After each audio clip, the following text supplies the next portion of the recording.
From deep in the heart of Beverly Hills, you found For Love and Chocolate with Mr. and Mrs. Truffles.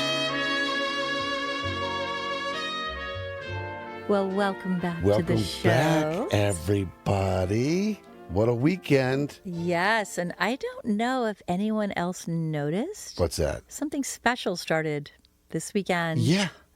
I noticed because you couldn't take your eyes away from the boob tube, sweetie. There was something going on called football. Yes. Both college and NFL football started up. Well, college last weekend and then for NFL this weekend. And I got to say, when we first met 10 years ago, I had no idea what a rabid fan you were. And it's gotten, I don't want to say worse and worse because it's a passion of you, love it so much, but it's so encompasses, I can't even get your attention when you're just. Well, I think you're really cute to say all that, but I don't know if you noticed. What's that? But you were the one who was the rabid fan. Yeah. And couldn't take your attention off the TV. Oh, that was me. That was you. Yes, I love my football. I was sitting on the sideline with some pom-poms. Yeah, Yes. it was so sweet. You did all the cheering. Yes, I put some little feather plumes on the dog's tails so they could fan you. Yeah, because it's hot. It's a hot weekend. Yeah, we were all just doing our best to be supportive of your favorite, very favorite passion. hobby. Yes, your biggest I do love me some football. pastime. I love it.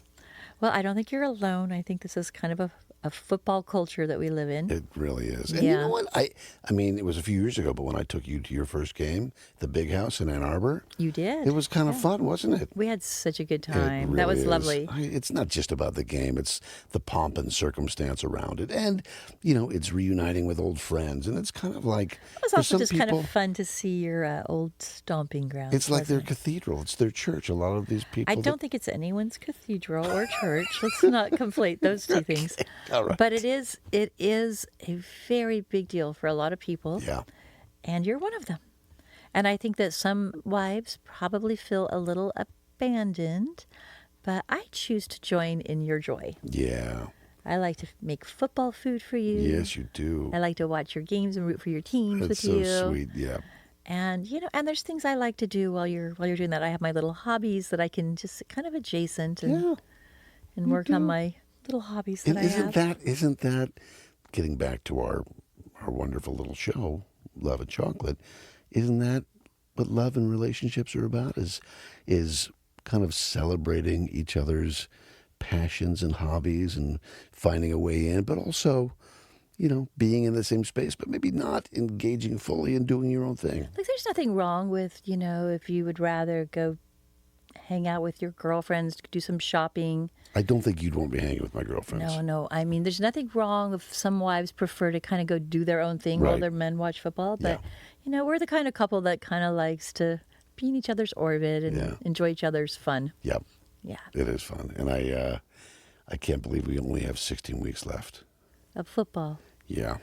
I think that you shouldn't, that's really like the glass half empty point of view. And I think that you should be joyful. Sweetie, it's only 16 more weeks. That's like getting up on Christmas morning and going, gosh, we only have the whole day and then Christmas is going to be over. Isn't that what you say? No, This you're is right. Christmas morning, baby. It's a lot of fun for me. And I love playing Monday morning quarterback with my son Oliver, who also is so into the football. And it's water cooler talk without a water cooler. Right? And of course, your Always. favorite college coach is now a local coach here for the I know, Chargers. Jimmy Harbaugh. Isn't that fun? That's And I kind of got to- exciting. Got to spend the afternoon with him a couple weeks ago. And really, I spent the day with his father, Jack, who's been married to his wife, Jackie, for 65 years. And if we are lucky, they will be on the show later this season. Yes, everybody They're- cross your fingers. Cross your fingers for say Jack a little and Jackie. prayer. Yeah. Write them an email. They're so fun. They're so fun. We're looking forward to We that. adore them. But you know what? We are really enjoying all of our guests. So many amazing guests coming up this season. Yeah. We're really excited. We feel Yeah. very, very fortunate. Well, Mr. Truffles. Yes, Mrs. Truffles? I think you know what time it is. I think I do. Well, all right, Mr. Truffles. What's in our mailbag today? Well, Mrs. Truffles, this is This is something, okay? What have you got there? Dear Mr. and Mrs. Truffles, I'm a 27-year-old guy with an identical twin. Even people who know us well can't always tell us apart. My brother has been very busy on the dating apps and recently made the mistake of double booking himself with two different girls on the same night. What? He asked me to do a big favor and take one of the girls out, and he let me choose which one. I picked the girl I wanted, whom he had only ever met once for a quick coffee. We'll call her Mary. And we had an awesome time. This girl was actually amazing. When I took her home, I booked the next date and even went as far as a kiss, all the while she was calling me by my brother's name. Now my brother expects to go on the next date with her, but I really want to go myself. I don't want to beef with him over a date, but I can't stop thinking about her. Can you help me sort this out? Sincerely, Bobo. Oh, my God. It just keeps getting better and better. Honestly, Wait, what? it's just, I wouldn't believe it if it hadn't been written to us personally. I mean, this is crazy. So, Well, you know what? It's got to be kind of fun to be part of a set of identical twins. I and know. It probably comes into handy sometimes when, you study for the math tests, I'll study for the English test, and we'll just take each other's tests. Like, they probably have been playing these games their whole This life. is a little different, sweetheart. Right. Well, here's the thing. I think they need to come clean with this girl first. Oof. Before and let her pick. Yeah, but I mean, so their relationship has already started on deceit. Exactly Lies right. and deceit. She may not want to see She either might be of them. done, right? Yeah. But I mean, for him, so Bobo is really into her. I don't even know what his Bobo or whatever what's his- your what's his- name really is. His brother's name is Steve-O? I don't even know. Something with an O, clearly. But, I mean, you got some big balls to say, hey, listen, I double book. Can you take her out and pretend like you're me? It's like, no, I'll take her out and I'll be me, and may the best twin win. What do you think? I think that they owe her an explanation. Yeah, maybe. They have to be honest. Mm-hmm. And that the one who took her on the real date, Yeah. I mean, I don't think just because his brother had coffee with her that he has dibs. He doesn't have dibs. No, I think that No. if he's the one that took her out and they had a great time and Yeah. they connected and they've already kissed, his brother needs to Yeah. just let him have this one. Steve-O. But Yep. he needs to tell her the He truth. needs to come clean. Also, he needs to tell her his name. I do love our listeners and their questions. It's just so wackadoodle. It's fun. So anyway, Bobo, Steve-O, whoever you are, we wish you the best of luck. We think honesty is the best policy. And you know what? It would be nice if you could clear the air and, start fresh. But best of luck to you. Yeah. Okay, Mrs. Truffles, what else do we have in the mailbag today? This is kind of sweet and kind of interesting. Listen to this. Okay. Dear Mr. and Mrs. Truffles, I'm a girl in my mid-30s, and I have had a few serious boyfriends over the years. That ended in heartbreak. Aw. I've recently met someone wonderful, but I'm afraid that he's moving too fast. Okay. Is it a red flag? How can you tell the difference between crazy in love and just plain crazy? We only met 3 weeks ago, and last weekend he threw a big surprise birthday party for me. Okay. He invited his mom and dad and all of his friends. It was a gorgeous party. He really is everything that I've ever wanted in a relationship, but I am afraid to take the leap. My heart says yes, but my head isn't so sure. What do Mr. and Mrs. Truffles have to say about this? Sincerely, Colette. Colette, I'm sorry, but I don't see anything wrong with this. This sounds You beautiful. don't think it's a little strange that he threw a surprise birthday party for her 2 weeks into their relationship and invited his parents? Well, I guess it's a little bit fast, but her words. It was a beautiful party. She had a wonderful time. And he's everything she ever dreamed of. What do you got to lose, Colette? You know what, Miss Colette? I think Mr. Truffles is right. I think you should go ahead and take that leap. Let's take a leap, Colette. In fact, you know what? I think you can go ahead and just fall in love. I think so, too. Hit it, boys.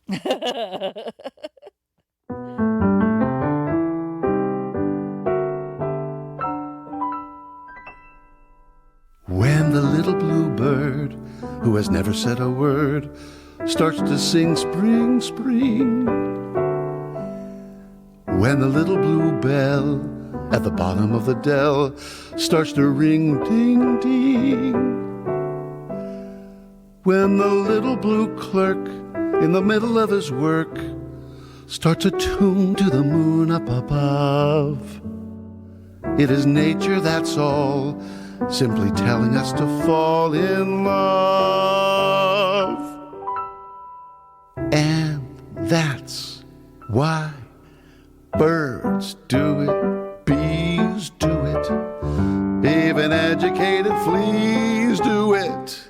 Let's do it, let's fall in love. In Spain, the best upper sets do it. Lithuanians, let's do it, let's do it, let's fall in love. The Dutch in old Amsterdam do it, not to mention the Finns. Folks in Siam do it. Think of Siamese twins. Some Argentines without means do it. People say in Boston even beans do it. Let's do it.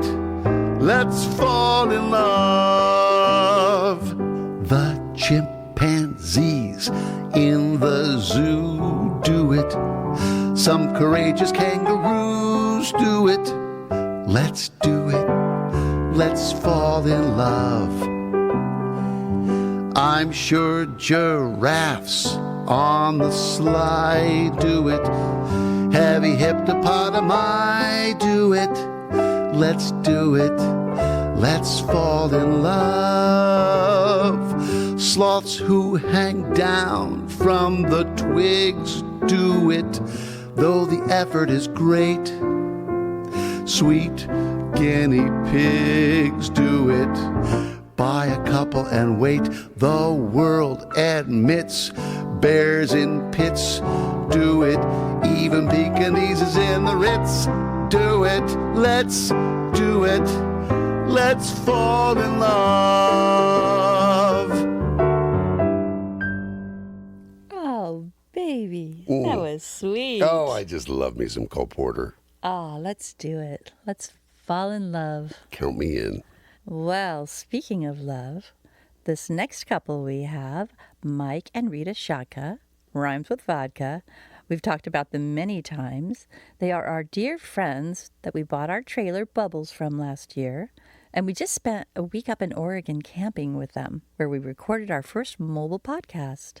Rita was born in Buenos Aires, Argentina, and spent 25 years in the financial industry, working with top-tier brokerage houses, and is a former beauty queen, now living the Airstream dream up in the beautiful wilds of Idaho. Michael, a Texas native and her husband of 28 years, recently retired after founding and owning a successful tile and stone business in San Diego for many years. Well, they are an incredibly romantic couple and a lot of fun. And we'll be talking to them when we come back with more for Love and Chocolate. For over 40 years, Toysher has been a staple in the Beverly Hills community. Like so many other families in the community, our family has had a long-standing love affair with Toysher chocolates. Over the years, we've formed traditions and memories around these extraordinary Swiss chocolates and the enchanting wonderland of fantasy truffle boxes inside our store. Today, our family is proud to be carrying on the Toysher tradition in Beverly Hills. Well, welcome back, everybody. I have my bedroom voice on, baby. Do you know why? I think it's because we're in somebody's bedroom. I think we are. We are.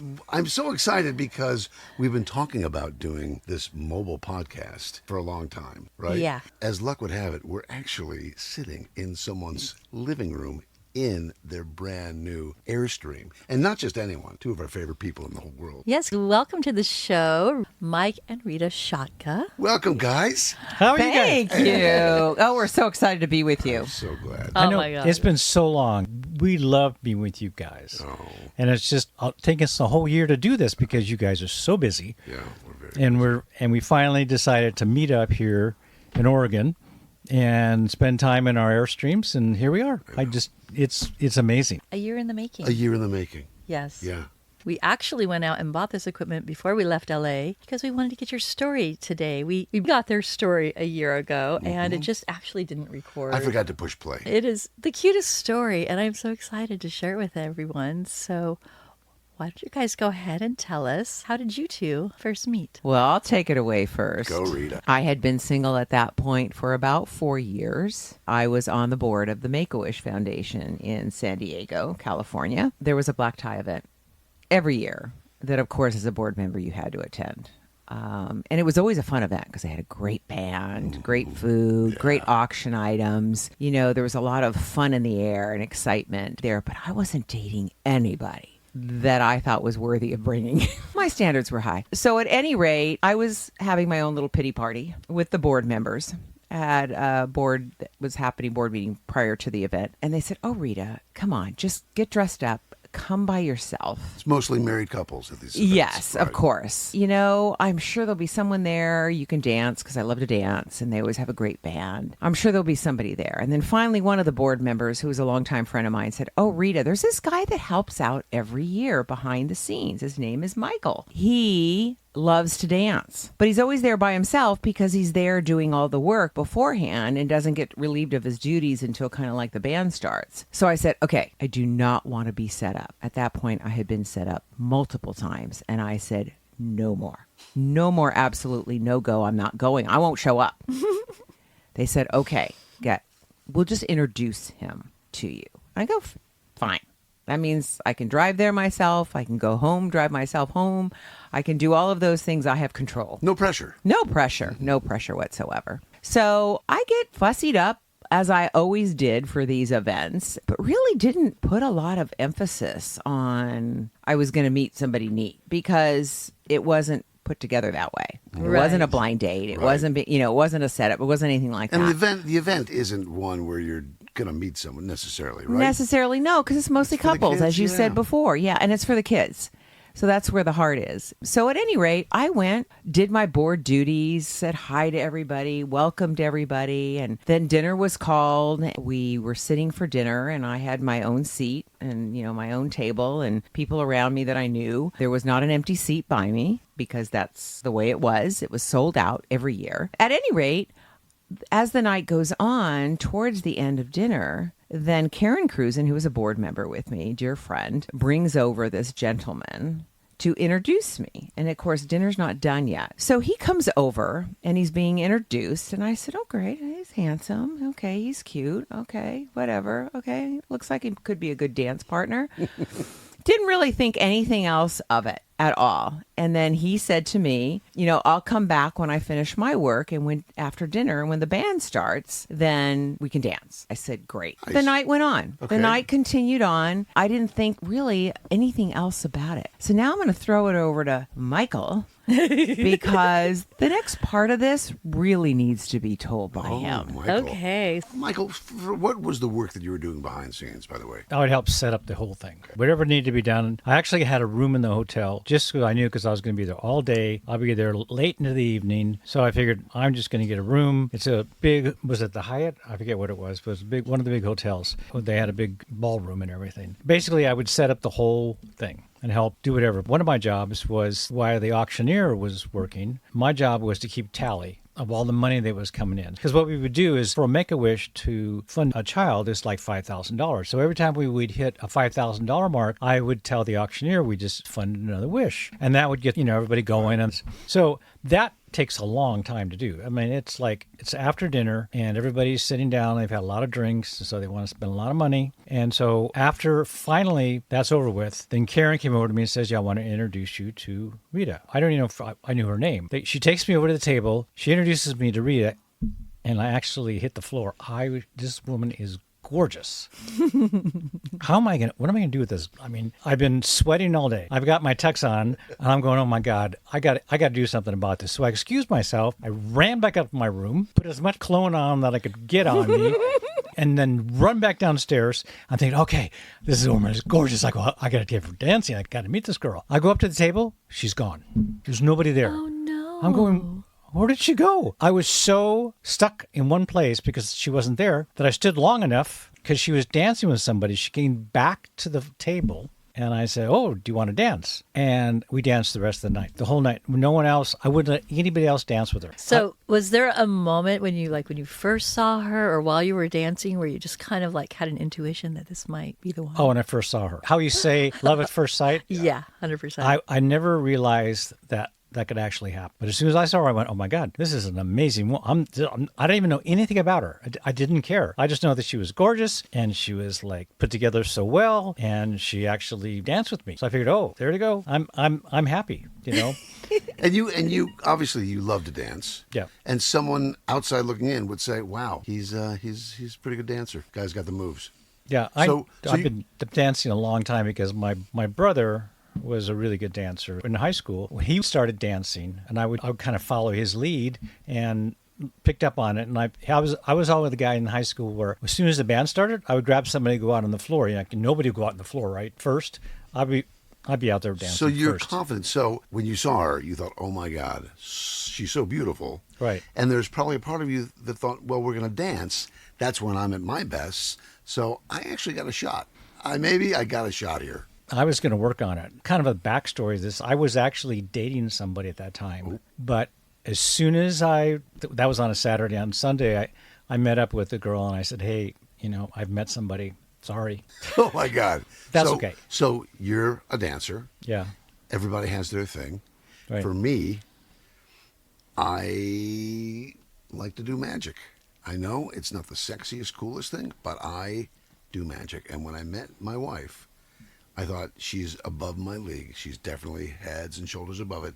As soon as she sees me do my magic, I think I've got her. And to this day, she refers to me sometimes as the tricky magician. I think that's not how it went, sweetheart. How'd it go, babe? I think you waited quite some time before you sprung that on me, and I told you that it's a good thing you waited. If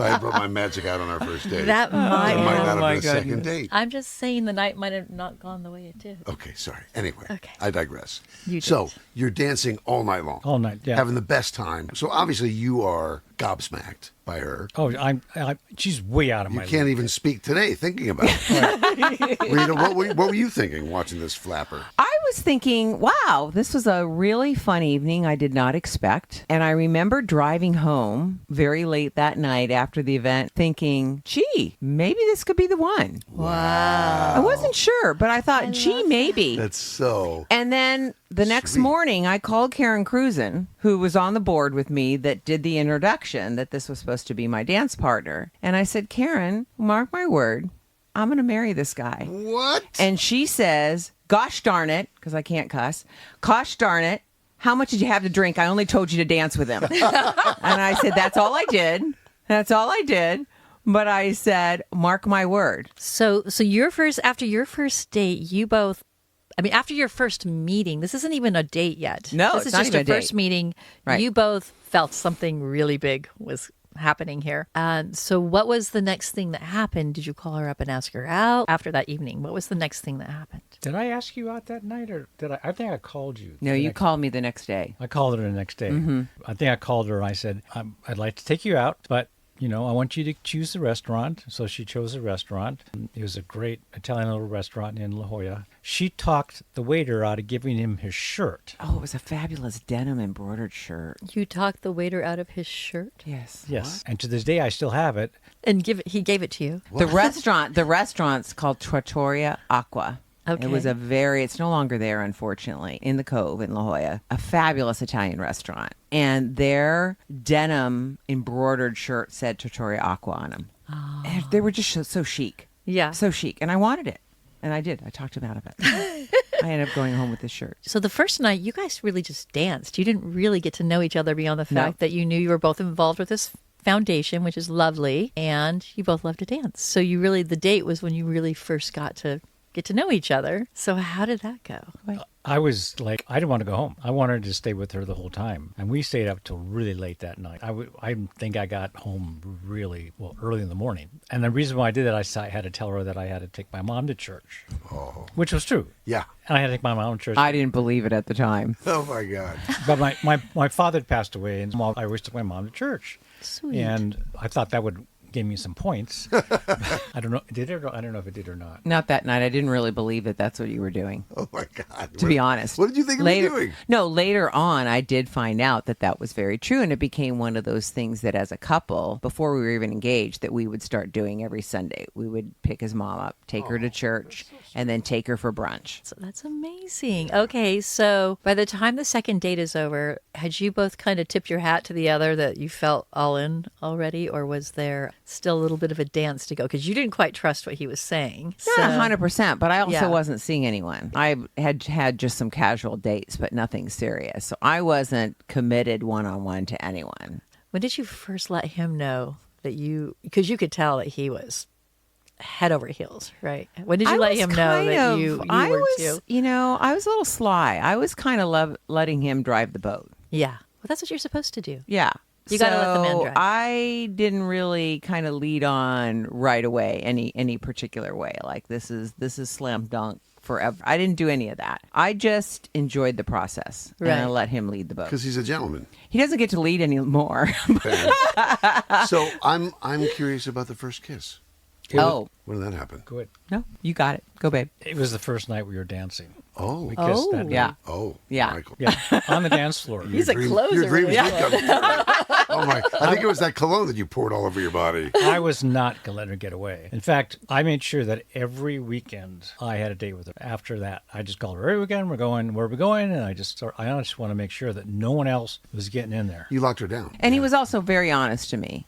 He did tell me about his girlfriend Okay. and that he had called her on Sunday, said that he had met somebody and that he wanted to be truthful to her. Wow. How long had you been with that woman? I think about a year. Oh. She was my tennis instructor for a while. Oh. So I known her before I went out with her, and then I started dating her, and then I And wasn't her name Dofi. Dofi? So you'd been with Dofi for a year. Right. You meet Rita one night. The next day, you call her and say, let's just pump the brakes here because I've found someone and I just want to be honest with you. I want to pursue that. Right. So, She wasn't real happy about that whole well, situation. why would Dofi be happy about anything? I don't know. Well, but she had to at least appreciate your honesty that you didn't string her along Yeah. while you were I exploring don't something. think she was thinking about that at the moment, but yes, that was the right thing Yeah. to do. And so the day after you danced with Rita, the night after you had your first kiss, you kind of knew it's like I can't possibly spend another woman with this other woman. I'm always going to be thinking about Rita. Yes. That's right. love Well, at first sight. you've seen her. Look how beautiful she She's is. a beauty. I wasn't Well- let that happen. For our listening audience, what they need to know, which they wouldn't know unless we told them, was that Rita was in fact Miss San Diego in the Miss California pageant back in, was it 1994? No. We're not going to talk about that. But she We're was not gonna talk 18. about the date, yeah. She was 18, and she was up against, hello, Miss Orange County. 1977. Miss Orange County, who, by the way, happened to be Michelle Pfeiffer. That's correct. Crazy. Crazy. Right. But two beauties duking it out, right? What was your talent? That did not have talent. Oh, it didn't? No. We had to do essays, but it was no Essays. talent. Anyway, From the time that you broke up with your girlfriend and you two started dating, how long until you proposed marriage? It was around Christmas time. So the event was in June, around December. We went to Albuquerque, and then from Albuquerque we went to Santa Fe, New Mexico. Santa Fe, New Mexico. Well, she had already picked out a ring, but she didn't know that I actually purchased it and had it on my body. So I planned this whole engagement thing under the pretense of us just going in and see what Santa Fe was like. I had the hotel set up a special morning. I also had the hotel set up a place for a spa. It was called 10,000 Waves. We got there on Friday night, and then Saturday morning I was going to give her the ring. As we're sitting in the room Having coffee. having coffee, she brings out her nail polish and starts doing her nails. And I'm going, I can't give her a ring. She's got nail polish on. Or she's got it's all wet. But so finally I said, okay, you have to stop what you're doing. And then I got down on my knee, of course, and gave her the ring that she had picked out. Now, did you start doing your nails because you knew the ring was coming? No, No, you were absolutely taken by not. surprise. We were just leisurely. We're in our hotel robes, having coffee, just kind of enjoying. Doing nails. Santa You were Fe just- was gorgeous at this time of year with all the lanterns and just the Christmas effect. You were being your fabulous self. Yeah, we were just enjoying. So I thought, oh God, yeah, they look a little dull. I'm gonna put a little top coat on. And then I gave her the ring, and I said, okay, now we're going out. And I took her to the spa, which was amazing. Phenomenal. We had this one room before we had our massages, huge room. It had a hot tub in it and a cold tub, and it had View of the mountain. View of Wait, the wait, that was your mountains. private room? Yeah, it was a private. It's a private massage room at the spa. At the All spa. Wow. And then they came and got us, and we did a side-by-side massage and then a salt rub. And so then from there we went out to dinner, and she was happy. That was a day of the proposal. Yeah, Pretty yeah. That good, was our man. engagement. Pretty good. So then that's when we decided that we would get married, but we would get married at the event. At the Make-A-Wish Foundation Well, we gala. decided that we would use that as a way for all of our friends to get together. Mm-hmm. Easy venue for us to use because that's how we met. So we thought It's perfect. we should go back to where we met and have our reception there, right? And so we cleared it with Make-A-Wish first. Can we do this? And they were more than happy for us to buy 10 tables, Of course. right? Is that what you did? We bought 10 tables. Oh, come We on. did. And the invitation, make a wish, and wishes really do come true. Oh, That was our invitation. perfect. It was 70 of our most closest family and friends. We asked them to come in black tie attire. No gifts for us, but they needed to purchase an auction item. Fun. And so we got married earlier in the afternoon at a beautiful rooftop terrace in a hotel and did our cake and champagne and all of these kinds of things beforehand. And then we got a double-decker bus and took all our intoxicated guests down to the other hotel where the Make-A-Wish Foundation Gala was going to be held. And we led the bus in a horse and buggy in our wedding attire and walked in. Oh, Make-A-Wish gave us the first dance, which was really, really sweet. And to this day, they call us up every year. Would you like to renew your vows and buy 10 more tables? it was the most money they'd ever raised. Had to be. It was a great evening because Had it to was be. sold out and it sold out fast. Can you tell us a little bit about your roof wedding? How many bridesmaids did you have? What was the cake like? It was a beautiful, beautiful wedding. The flowers, like I said, it was a small, intimate gathering of 70. Just had one bridesmaid, and my niece was a flower girl, and Michael's nephews were in it too. They were the ring bearers. Very family driven. We were fortunate enough to have this bakery in town that would do a full several tier tiramisu wedding cake. Oh, Like unheard of. Every layer tiramisu. It's the first time I've ever seen a full wedding cake eaten. It was set up in this beautiful room right off the fountain rooftop where we got married. And there were these French doors that they opened up as we all walked in there to go cut the cake and toast champagne and everything. And I walk in to see my beautiful cake adorned with Gumby and Pokey at the top. Gumby Now, and what the Pokey. listeners don't know- The little rubber guys. Exactly. The cartoon. Yes. It was my favorite cartoon growing up. And I had shared this with Michael. In fact, we kind of nicknamed each other Gumby and Pokey. Here was this Gumby and Pokey. And of course, all the guests are looking around like, this is such a gorgeous cake. What on earth are these rubber figurines doing up on top? Well, I was already 3 glasses of champagne in. So I felt compelled to have to tell the story. So I told the story. And of course, poor Michael's mother was sucking lemons because she just didn't know where this was going to go. We still have Gumby and Pokey. And please tell us the story. Why- Yes, you Because had I'm to- very flexible. Hello, I was a cheerleader in high school and I could do splits and all those kinds of things. I am, But yeah. Why did they call me Pokey? Well, that's obvious. Because that's all you could do at the time.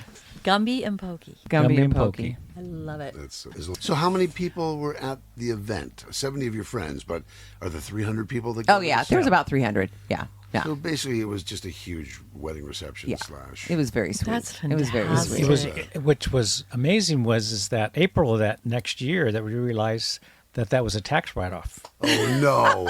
We wrote off our wedding. We wrote off our wedding Wasn't that brilliant? because it was a Genius. donation. Oh yeah! Genius.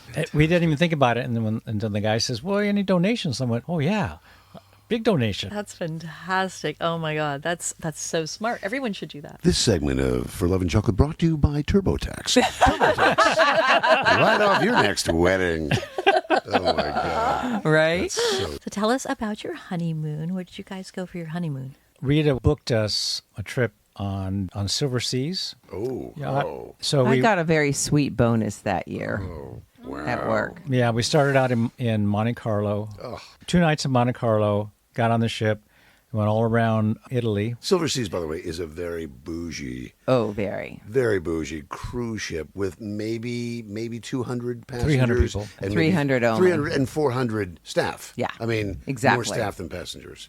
And it's a beautiful yacht. And anyway, so sorry, go on. I'd never been on a cruise ship. Oh. We got into Monte Carlo, and they put us at the Hotel de Paris. So we had gotten into Monte Carlo, checked into Hotel de Paris, which is like the hotel in Monte Carlo. I mean, it is so James Bond. In fact, they were holding a black tie event that night, and all of these Maseratis And there's and a everything casino, were right? there's a casino right Yeah. across, everything. And I'll never forget, we get taken into our suite, and there were these little French doors that opened up to the whole Mediterranean coast. Mediterranean. It was the port. Oh. Down below was our Silver Seas yacht that we were going to be getting on. And I looked to Michael and I said, honey, that's our boat.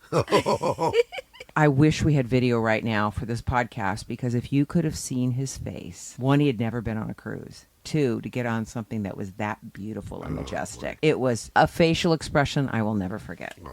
And also, what she didn't say was that when we got there, we were going out to dinner. So we walked down after we had checked in. We didn't know anything was going on. We walked down the stairs and goes out into the lobby, and the lobby is full of all these people with black ties and amazing things. And we walk out the front door, and there's people that are like pulling up in their Maseratis and everything like that. We found out it was the Red Cross black tie event, and everybody who's anybody in Monte Carlo was there. And here we are, but it was great because the Hotel de Paris was like amazing hotel. Yeah. It's the one that you always see when they ever do any kind of shots in Monte Carlo. Okay. It was beautiful. And then we ended up in Venice and spent 3 nights in Venice right on the Grand Canal. After we were there, the hotel was kind enough that they chartered us a little boat. We walked out of our hotel onto the Grand Canal. They whisked us across the Great Canal right up to the airport. And we just got out of the airport. Rita That's so was sexy. in heaven. She thought Sexy. she was James Bond. I thought I was in a James Bond You flick. thought you were Ursula Oh, Andress. gosh, absolutely. Well, that just sounds like a dream wedding and a dream honeymoon. And you guys have been married now for almost 30 years. 28 years. 28 years. And so tell us, what is your secret for keeping love alive and fresh? And I mean, you two are so obviously crazy about each other. So how do you keep that going? So I have to give credit where credit's due, and that is our faith. I would say that if it wasn't for that, with some of the ebbs and flows of things that happen in life happens, it would have been very easy to give up. And I'm sure every married couple can probably say that at 1 or 2 times in their life, if not more. Our faith in God is our grounding source. It's something that we both hold very sacred and important in our marriage. And that is first, and our marriage That's is second. beautiful. And work is after that. That's lovely. Well, and also add to that is that she's always right. Oh, so Good man. Good that was man. right. Well trained. Right. Well, it's just, you can either fight it or you can join. And so it's easier just to join. And most of the time, she is right. And I have to admit that. But she never admits that I'm right. I don't know what that means. But That's because I can't admit that I'm wrong. But that's important. It's important that you all know your place, right? She's the queen bee, and you're the little worker bee. Right. Right? And it works. Well, and what's great is that she puts up with me. She puts all the stuff that I do. She always calls me like the bull in a china closet. I mean, I break things and I trip over my own feet, and but she's always there for me when I need help. She's always there making sure that I do the things that need to get done at the time and manner, and she takes care of me, which is great. Yeah. I mean, I love that. Oh, that's wonderful. And he knows more shit about shit. Yeah. Can I say that? Of course you can. Absolutely. I think you just did. He is just remarkable that way. And that's a handy man to have around. Yeah. Well, a little backstory is that, we talked about the fact that we got our Airstream from this beautiful, loving couple, and that Mike has been an endless source of information whenever I needed to know anything. It's whether I needed to change a fuse or whether I needed to, whatever it was, right? What I didn't know is that whenever I call, when they see my name come up, they say, "Oh, it's the neophyte." And here he is calling again. Apparently he has a hangnail and he wants to know how to get rid of that. So it doesn't just end with Airstream information. They're a veritable plethora of information about everything. Oh yeah, everyone could use a little Mike and Rita in their lives. Hey, Mike, what's the honestly. capital of Peru? He just knows. He's there. But no, it's what is so beautiful about the two of you as a couple is that, and we've had an opportunity to spend an entire week with them, as lovely as they sound, when they're telling their story, they're even more lovely just to live with them for a week. And they're very patient and they're very loving with each other and with us. We And take a lot of patience. we do, sweetheart. but I will also say, in hearing Mike talk about the first time he saw her and how I believe his world changed in that moment, 28 years later, just seeing him talk about her, I see that same young man kind of a little bit of flutter at kind of counting his lucky stars that he ended up with this incredible, love of his life, this soulmate. It's really beautiful. It's so lovely to hear, and it's so lovely to be around. And it has been so wonderful to spend this time with you guys. Thank you so much for joining us for the podcast too. This is so special. Well, thank you. Thank you for allowing us to relive Yeah, something that happened 28 years ago. it's so sweet. You don't often get that chance other than once a year on your anniversary. We make a point to pull out our album and all of that and it's take so a look. great. But to relive the story, Yeah. it's kind of special. Well, it's special for us. I'm sure our listeners had a great time. We love you guys. And we will be right back with more for Love and Chocolate. This podcast is being brought to you by Beverly Hills Toysher, Chocolates of Switzerland. Beverly Hills Toysher at 371 North Camden Drive in Beverly Hills has been serving up truffles, pralines, dipped fruits, marzipans, and our world-famous chocolate bars for over 40 years. So, next time you're in Beverly Hills, why don't you come by and visit or shop online at BeverlyHillsToysher.com. Well, Mr. Truffles, I would say that our first adventure in mobile podcasting went very well. I would agree. Yes, that was a real winner. It really was. Unlike your football teams. Too soon. It's a little too soon. My Sorry. Michigan Wolverines losing to Texas and then my Rams losing to the Lions. It was not a great 24 hours, sweetie. Well, there's always next week, Mr. Truffles. There is always next week. Speaking of next week, we'll be back next week with more for Love and Chocolate. Until then, say goodbye, Mrs. Truffles. Goodbye, Mrs. Truffles. This show is brought to you by Beverly Hills Toysher, Chocolates of Switzerland, home of the world's first and finest champagne truffles. Join us next week for more adventures in everlasting love.